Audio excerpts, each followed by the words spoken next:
ಶ್ರೀ ಪರಮಾತ್ಮನೇ ನಮಃ. ಶ್ರೀಮದ್ಭಗವದ್ಗೀತಾ ಅಥ ಷಷ್ಠೋऽಧ್ಯಾಯಃ. ಧ್ಯಾನಯೋಗಃ. ತಪಸ್ವಿಭ್ಯೋಧಿಕೋ ಯೋಗಿ ಜ್ಞಾನಿಭ್ಯೋಪಿ ಮತೋಧಿಕಃ. ಕರ್ಮಿಭ್ಯಶ್ಚಾಧಿಕೋ ಯೋಗಿ ತಸ್ಮಾದ್ಯೋಗಿ ಭವಾರ್ಜುನ. ಯೋಗಿಯು ತಪಸ್ವಿಗಳಿಗಿಂತಲೂ ಪರೋಕ್ಷ ಜ್ಞಾನಿಗಳಿಗಿಂತಲೂ ಮತ್ತು ಕರ್ಮ ಮಾಡುವವನಿಗಿಂತಲೂ ಶ್ರೇಷ್ಠನು. ಆದುದರಿಂದ ಅರ್ಜುನ, ನೀನು ಯೋಗಿಯಾಗು. ಇದುವರೆಗೂ ಯಾವುದು ಶ್ರೇಷ್ಠ ಎಂಬುದನ್ನು ಒಂದೊಂದಾಗಿ ಹೇಳಿದ್ದಾಗಿದೆ.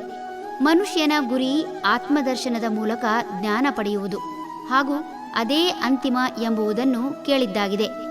ಆದರೆ ಇದೀಗ ಇವೆಲ್ಲವುಗಳಲ್ಲಿ ಯಾವುದು ಅತ್ಯಂತ ಶ್ರೇಷ್ಠ ಎಂಬುದನ್ನು ಈ ಶ್ಲೋಕದಲ್ಲಿ ಭಗವಂತ ಹೇಳುತ್ತಿದ್ದಾನೆ. ಹೀಗೆ ಹೇಳಲು ಕಾರಣವಿದೆ. ಜ್ಞಾನಿಯಾದವನು ಎಲ್ಲವನ್ನೂ ಸಮದೃಷ್ಟಿಯಿಂದ ನೋಡುತ್ತಾನೆ ಎನ್ನಲಾಗದು. ಎಲ್ಲವನ್ನೂ ತಿಳಿದರೂ ಆತನ ದೃಷ್ಟಿಕೋನ ಸರಿ ಇಲ್ಲದಿದ್ದರೆ ಆತ ಒಳಿತು ಮಾಡುವುದಕ್ಕಿಂತ ಕೆಡುಕು ಮಾಡುವುದೇ ಹೆಚ್ಚು. ಪ್ರಪಂಚದಲ್ಲಿ ಭಗವದ್ಗೀತೆಯನ್ನು ಒಪ್ಪಿಕೊಂಡು ಅದರ ಸಾರವನ್ನು ಜೀವನದಲ್ಲಿ ಅಳವಡಿಸಿಕೊಂಡ ಸಾಕಷ್ಟು ಜ್ಞಾನಿಗಳು ಯೋಗಿಗಳಾಗಿರುವುದು ಕಾಣುತ್ತದೆ. ಆದರೆ ಭಗವದ್ಗೀತೆ ಓದಿದ ಎಲ್ಲ ಜ್ಞಾನಿಗಳು ಯೋಗಿಗಳಾಗದೆ ಇದನ್ನು ತಪ್ಪಾಗಿ ಅರ್ಥೈಸಿ ಸಮಾಜದಲ್ಲಿ ಕಂದಕ ಸೃಷ್ಟಿಸಿ ತಮ್ಮ ಸ್ವಾರ್ಥಕ್ಕೆ ಬಳಸಿಕೊಂಡು ರಾಜಕೀಯ ಲಾಭ ಪಡೆದ ಹಾಗೂ ಪಡೆಯುತ್ತಿರುವ ಸಾಕಷ್ಟು ಉದಾಹರಣೆಗಳು ಸಿಗುತ್ತವೆ. ಸಾಕಷ್ಟು ಕರ್ಮಯೋಗಿಗಳು ಈ ಜಗತ್ತಿನಲ್ಲಿ ಇದ್ದರೂ ಸಹ ಅಂತಹವರು ಸ್ವಾರ್ಥಿಗಳ ಸಂಪರ್ಕಕ್ಕೆ ಬಂದಾಗ ತಮ್ಮ ಮನಸ್ಸನ್ನು ಬದಲಾಯಿಸಬಹುದು.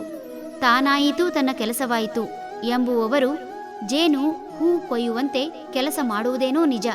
ಆದರೆ ಸ್ವಾರ್ಥಿಗಳು ಅವರನ್ನು ತಮ್ಮ ಸ್ವಾರ್ಥಕ್ಕಾಗಿ ಬಳಸಿಕೊಳ್ಳುವ ಸಾಧ್ಯತೆ ಹೆಚ್ಚು.